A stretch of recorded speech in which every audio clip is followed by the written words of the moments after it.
Welcome back.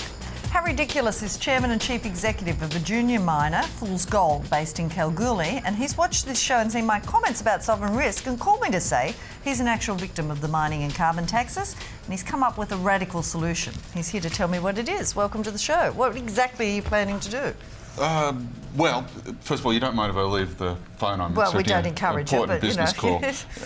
You're a long way from Kalgoorlie, I can understand. Yeah. Well, the tin cans and string just don't work there. Well, we will move our business, holus bolus, to Zimbabwe if the Prime Minister doesn't see sense and drop the whole idea. Well, I can understand people talk about moving operations. They've got another mine. Do you have another mine in Zimbabwe? No, we'll move the mine because the mine, as you can imagine, is a finite space. It's a hole in the ground, isn't it? Well, it will be a hole in the ground once we've completed it. We have great plans for it. A feasibility study has been done, but we can cut around that hole and take the whole area away with us. And then sort it out elsewhere. You see, when people talk about moving their operations offshore because of the sovereign risk, they mean they're going to close down a mine and go to another mine, a similar one there. I mean, how do you actually move a hole? Well, you move the context of the hole. You move the earth around the hole and then you drill the hole. It's holistic. It's a totality. Well, it's obviously holistic. Well, all right. Why Zimbabwe? Because this week we've been told that Robert Mugabe is nationalising the mines and throwing out private operators. It's the last place you'd want to go, isn't it? Well, it's one way of getting rid of sovereign risk. You become part and parcel of the sovereign state. It's a way of fighting against statism. But how are you going to survive with a dictator like Robert Mugabe?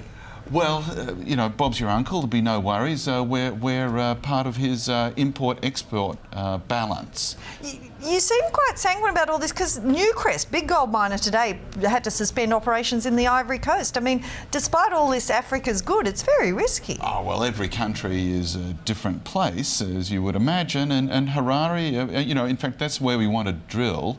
We want to move the rock and the earth to Harare, and the airport itself is where we've identified great mineral potential. And Mr Mugabe's on board with this? He's on board with that. And you think Mr Mugabe is better than Julia Gillard and our current government in Canberra? Oh, well, 100%, 100%. You know, he's at least not pretending to be democratic. He knows what he's on about. He is a dictator, and you know, in that sense, he's honest. Julia is a dictator, and in that sense, I'm not saying she's not honest, but at least we know where we stand with Robert Mugabe.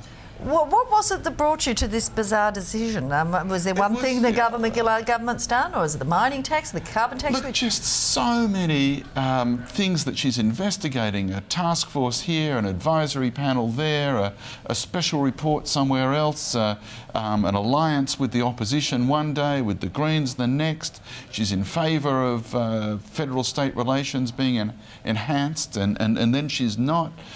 She's combative, she's friendly, there's a shifting mix of cooperation and competition. No mining tax, presumably no carbon tax threat in Zimbabwe. Well, you know what? I've been spending far too long in airplanes, and I have found that when it comes to, you know, carbon tax and climate change, do you know that climate change, I don't know if we can show this somewhere, climate change is an anagram of a cliche magnet. And your point being? Well, every cliche, every management cliche, every government cliche is attracted to climate change. You just have to go to some of the more reputable economics websites like economics.org.au to read in full about how ridiculous all of this is. And we'll leave it there. How ridiculous. Thank you for your time tonight. Thank you.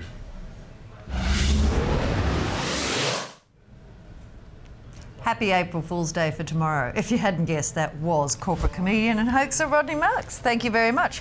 Say how ridiculous so they get the idea. How ridiculous. How ridiculous. Thank you, Janine. Thank you. See you next week for serious business. Well, some on the Perra Report.